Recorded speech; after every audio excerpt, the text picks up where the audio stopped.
ಗೋಬಿ ಹಿಂಗೆ ಕಟ್ ಮಾಡಕ್ಕೆ ಇಷ್ಟು ಮಗನ ಗೋಲೆ ಹೂ ಕೊಡಿತಿದ್ದ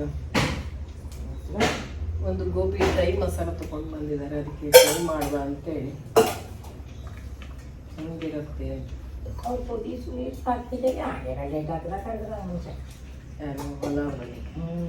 ಹೊನ್ನಾವರ ಉತ್ಸವ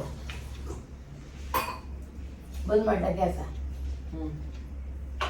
ಎಷ್ಟು ಬೇಕಲ್ಲ ಎಷ್ಟು ಬೇಕಾದ್ರೂ ತಪ್ಪಲಿಲ್ಲ. ಒಂದು ಪ್ಯಾಕೆಟ್ ಎಷ್ಟು ಆಗ್ತದೆ? ಆರುಷಿ ಆರುಷಿ ಅಲ್ಲಿ ಇದ್ದಾರೆ ಪ್ಯಾಕೆಟ್. ಇಲ್ಲಿ ಆರುಷ್ ತಗೊಂಡಿತ್ತು ಇಲ್ಲೇ ಇದ್ದಾರೆ. ಇಲ್ಲಿ ನೋಡಿ, ಎಲ್ಲಿದೆ?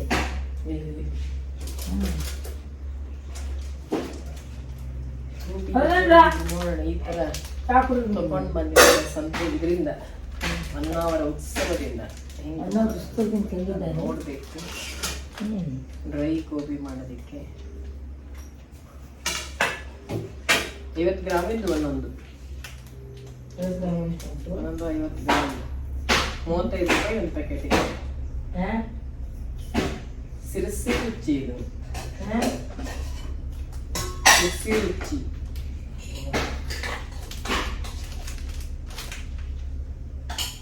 ಡ್ರೈ ಗೋಬಿ ಮಂಚೂರಿ, ಡ್ರೈ ಗೋಬಿ ಮಂಚೂರಿ ನೋಡಿದ್ರೆ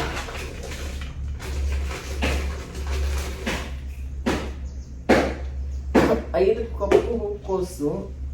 ಸಿರ್ಸಿ ರುಚಿ ಡ್ರೈ ಗೋಬಿ ಮಸಾಲವನ್ನು 100 ಮಿಲಿಲೀಟರ್ ನೀರಿನೊಂದಿಗೆ ಚೆನ್ನಾಗಿ ಬೆರೆಸಿ ಮಾಡುವ ವಿಧಾನ.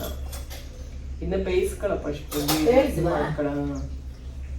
ಕಡೆ ಮಾಡುವ ವಿಧಾನ ಕೊಟ್ಟಿದ್ದ.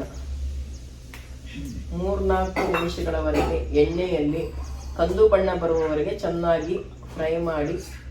ಈಗ ನಿಮ್ಮ ಗೋಬಿ ರೆಡಿ. ನೋಡಿ ಬಿಡುವನ.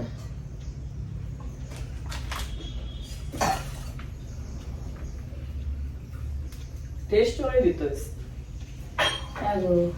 ಇದು. ಗೋಬಿ ಟೇಸ್ಟ್ ಮಾಡಿಕೊಂಡು ಚೆನ್ನಾಗಿದೆ ಅಂತೇಳಿ ತಗೊಂಡು ಬಂದಿರೋದು ಇದು. ನೋಡ್ಬೇಕು ಹೆಂಗಾಗುತ್ತೆ ಅಂತೇಳಿ. ಟೇಸ್ಟ್ ಚೆನ್ನಾಗಿ ಇತ್ತು, ಅದಕ್ಕೆ ಇಷ್ಟೆಲ್ಲ ತಗೊಂಡು ಬಂದಿದ್ದೆ.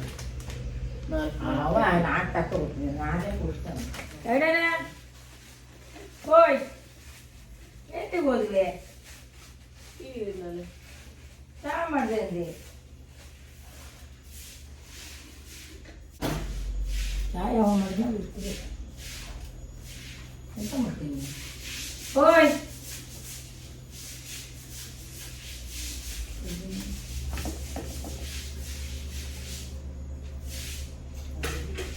ಬಂದ್ರು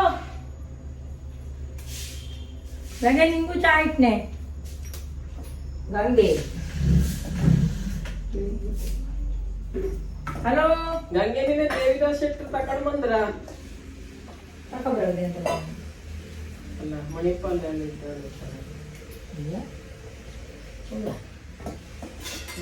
ನಿನ್ನೆ ಸತ್ತು ಹೋಗೋದು, ಮೊನ್ನೆ ಕರ್ಕೋಗಿದ್ದ.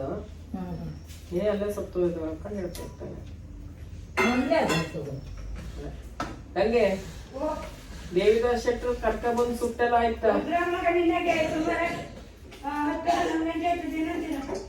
ಸಂಜೆನಾ?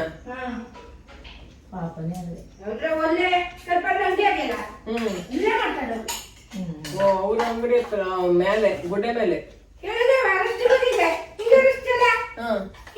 ನಿಮ್ಮನೆ ಹೋಗಿ ಅಲ್ವಾ? ಎಲ್ಲಿದ್ದ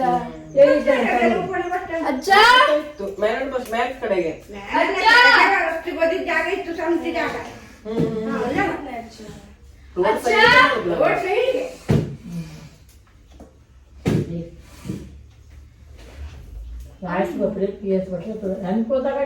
ಸುಮಾರು ಜನ ಸತ್ತೋದ ಈಗ. ನಂಗೆ ಗೊತ್ತಾಗುತ್ತೆ ಇದಾಗಡೆ ಹೋದೇನಾಯ್ತ್ರಿ. ರಾಶಿ ಜನ ಸತ್ತೋದಲ್ಲ, ಸಣ್ಣ ವಯಸ್ಸಿನವರು ಸತ್ತೋದ. ಎಲ್ಲ ಹಾರ್ಟ್ ಅಟ್ಯಾಕ್. ಇವಾಗಂತೂ 2026 ಸ್ಟಾರ್ಟ್ ಆಗಿ ಎಷ್ಟು ದಿವಸನೂ ಆಗಿಲ್ಲ. 2026ರಲ್ಲಿ ಎಷ್ಟೊಂದು ಜನ ಪರಿಚಯದವರು ಸಂಬಂಧಿಕರು ಎಲ್ಲ ತೀರ್ಕೊಂಡ್ಬಿಟ್ರು. ಎಲ್ಲ ಹಾರ್ಟ್ ಅಟ್ಯಾಕಲ್ಲೇ ತೀರ್ಕೊಂಡಿದ್ದೆ ಜಾಸ್ತಿ. ಒಂಥರ ಭಯ ಆಗುತ್ತೆ, ಯಾರು ಯಾವಾಗ ಇರ್ತಾರೆ ಇಲ್ಲ ಅನ್ನೋದೇ ಗೊತ್ತಾಗಲ್ಲ ಈಗಂತೂ. ಮುಳುಗುವಷ್ಟು ನೀರು ಹಾಕಿ ಒಂದು ರೌಂಡ್ ಇದನ್ನ ಬೇಯಿಸ್ಕೋಬೇಕು. ಉಪ್ಪು ಹಾಕಿ ಉಪ್ಪು ಚಲೋ ಇತ್ತು, ಮನೆಯಲ್ಲೇ ಮಾಡಿಸ್ಕೊಂಬಂತಾರೆ. ಅರಿಶಿನ ಪುಡಿ,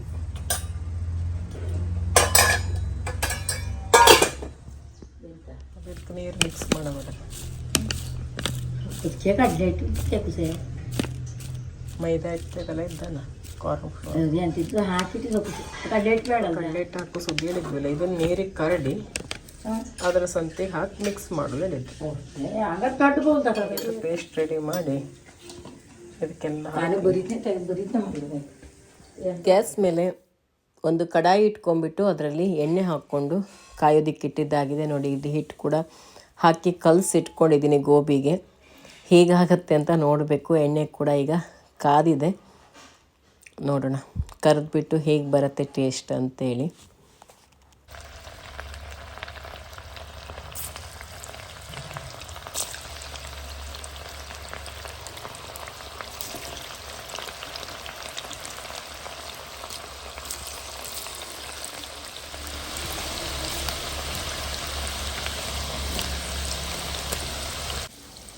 ಗೋಬಿ ಟೇಸ್ಟ್ ಪರವಾಗಿಲ್ಲ, ಅಷ್ಟೇನು ಚೆನ್ನಾಗಿರಲಿಲ್ಲ.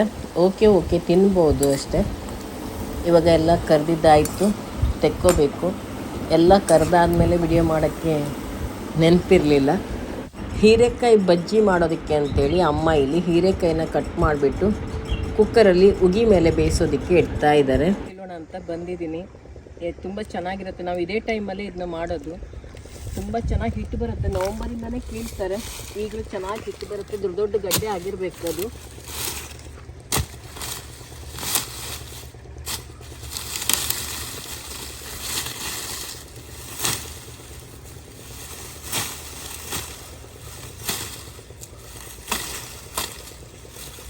ಈ ಥರ ಚಿಕ್ಕ ಚಿಕ್ಕ ಗಡ್ಡೆ ಇರುತ್ತಲ್ಲ, ಇದನ್ನೆಲ್ಲ ನೆಟ್ಟಿ ಮತ್ತೆ ಮುಂದಿನ ವರ್ಷಕ್ಕೆ ಗಡ್ಡೆನ ರೆಡಿ ಮಾಡ್ಬೋದು. ಇದರಲ್ಲಿ ಹಿಟ್ಟು ಜಾಸ್ತಿ ಬರೋದಿಲ್ಲ.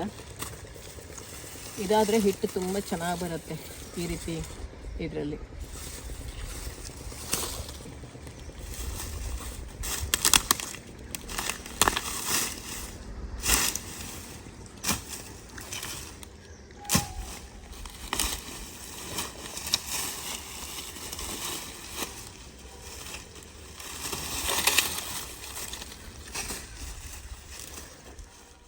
ಊರಿಗೆ ಬಂದಾಗ ಈ ರೀತಿ ತೋಟ ಎಲ್ಲ ಓಡಾಡೋದು, ಈ ಟೈಮಲ್ಲಿ ಇದನ್ನೆಲ್ಲ ಹಿಟ್ಟೆಲ್ಲ ರೆಡಿ ಮಾಡ್ಕೊಳ್ಳೋದು ಒಂಥರ ಖುಷಿ ಕೊಡುತ್ತೆ, ಮತ್ತು ಒಳ್ಳೆ ಎಕ್ಸಸೈಜ್ ಕೂಡ ಹೌದು.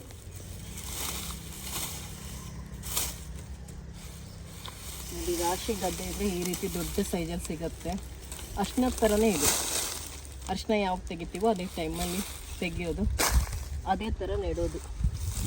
ಇದು ತುಂಬಾ ಒಳ್ಳೆಯದು ಆರೋಗ್ಯಕ್ಕೆ. ಇದು ಬೇದಿ ಇರೋರಿಗೆ ಮತ್ತು ಶುಗರ್ ಇರೋರಿಗೆಲ್ಲ ತುಂಬ ಒಳ್ಳೆಯದು. ಇದು ದೋಸೆ ಎಲ್ಲ ಮಾಡಿ. ಇಲ್ಲಿ ಗೊಬ್ಬರ ಸೊಪ್ಪಿನ ಗಿಡ ಇದೆ. ಇಲ್ಲಿ ಗದ್ದೆಯಲ್ಲಿ ತುಂಬ ಇದೆ ಗೊಬ್ಬರ ಸೊಪ್ಪಿನ ಗಿಡ. ಅದಕ್ಕೆ ಒಂಥರ ಗುಲಾಬಿ ಬಣ್ಣದ ಹೂವು ಮತ್ತು ಬಿಳೆ ಮಿಶ್ರಿತವಾದಂಥ ಹೂವು ಆಗುತ್ತೆ. ತುಂಬ ಚೆನ್ನಾಗಿರುತ್ತೆ.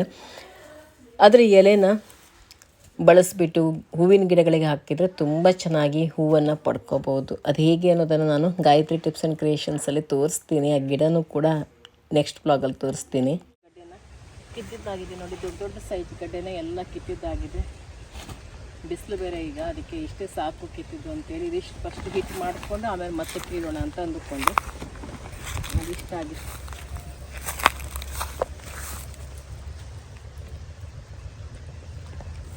ನೋಡಿ, ಒಂದು ಹೊಸ ರೋಡ್ ಕೂಡ ರೆಡಿ ಆಯಿತು. ಆ ಕಡೆಯಿಂದ ಇನ್ನು ನಾಳೆ ಹಾಕ್ತಾರೆ ಇರಬೇಕು ಡಾಂಬರ್ನ. ಇಲ್ಲಿವರೆಗೆ ಮಾಡಿದ್ರು, ಇವತ್ತು ಒಂದು ಲೈನ್ ಆಯಿತು. ದಪ್ಪ ರೋಡ್ ಮಾಡಿಕ್ಕಿದ.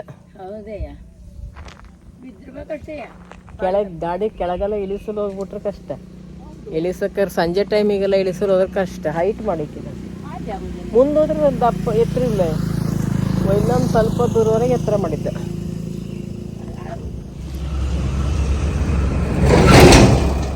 ಅಮ್ಮ ಕುಕ್ಕರಲ್ಲಿ ಹೀರೆಕಾಯಿ ಬೇಯಿಸೋದಕ್ಕೆ ಇಟ್ಟು ತೋರಿಸಿದ್ನೆಲ್ಲ ಬಜ್ಜಿ ಮಾಡಿದ್ದಾರೆ. ನಾನು ಕಾಡರ್ಶನ ಕಿತ್ಕೊಂಡು ಬರೋವರೆಗೆ ಅಮ್ಮನ ಅಡುಗೆ ಆಗಿಬಿಟ್ಟಿತ್ತು. ಅದಕ್ಕೆ ನನಗೆ ವಿಡಿಯೋ ಮಾಡೋಕ್ಕಾಗಿಲ್ಲ.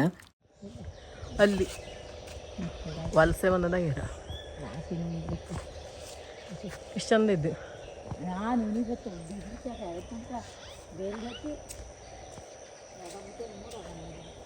ಎಷ್ಟು ನವನಿ ಹಕ್ಕಿ ನೋಡು ಇಲ್ಲಿ 2-3 ಮರದಲ್ಲಿ.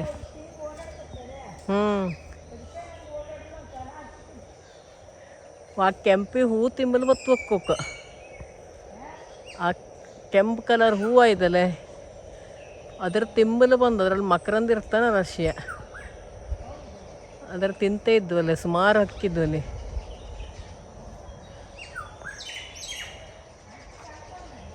ಇಲ್ಲೇ ನೋಡಿ ಇಲ್ಲಿ ಎಷ್ಟೊಂಥರ ಹಕ್ಕಿಗಳ ಚಿಲಿಪಿಲಿ ಸೌಂಡ್ ಕೇಳ್ಬೋದು. ನಾಳೆ ಇನ್ನೂ ಬೆಳಗ್ಗೆ ಬರ್ತೀನಿ, ಇನ್ನೂ ಚೆನ್ನಾಗಿರುತ್ತೆ. ಈಗಾಗಲೇ ಕ್ಯಾಶಾಳ ನೋಡು, ಕ್ಯಾಶಾಳ ಇಲ್ಲೇ ಮೇಲಿದ್ದು ನೋಡಿ. ಇಲ್ಲೊಂದು ಕ್ಯಾಶಾಳ ಕಾಣಿಸ್ತೈತೆ ಅಲ್ಲ, ಇಲ್ಲಿ ಕ್ಯಾಶಾಳ, ನವಿಲು, ಮಂಗ, ಕೋಡ ಎಲ್ಲ ಥರನೂ ಇದೆ.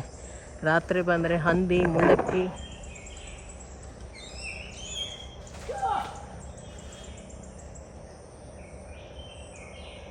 ಇಲ್ಲೊಂದು ಕ್ಯಾಶಾಳ ಇದ್ದು ದೊಡ್ಡದು, ಅಲ್ಲೂ ಒಂದಿದ್ದ. ಇಲ್ಲಿ ನೋಡಿ, ಇಲ್ಲೇ ಒಂದಿದ್ದು ಅಡಕೆ ಮರದ ಮೇಲೆ ಸುಮಾರಿದ್ದು. ಅದು 2 ಇದ್ರೆ ಸುಮಾರು ಮರಿ ಆಗ್ತದೆ. ಇವೆಲ್ಲ ಬಂದುಬಿಟ್ರೆ ತುಂಬ ಕಷ್ಟ. ಇದು ಎಳ್ನೀರು ಇದೆಲ್ಲ ಕತೆಗೆ ಮುಗಿಸ್ಬಿಡತ್ತೆ.